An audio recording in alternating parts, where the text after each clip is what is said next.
পড়াশোনার মনোযোগ দিতে পারে। এই জন্য সরকারের এই বিশেষ উদ্যোগ, এটা বেশ কয়েক বছর থেকেই আমাদের এই উদ্যোগ, এই কার্যক্রম চলছে। তো আজকের এই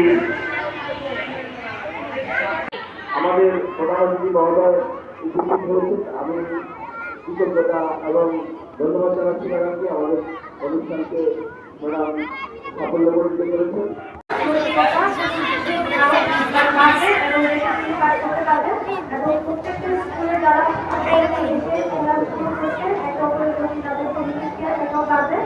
আর ইনশাআল্লাহ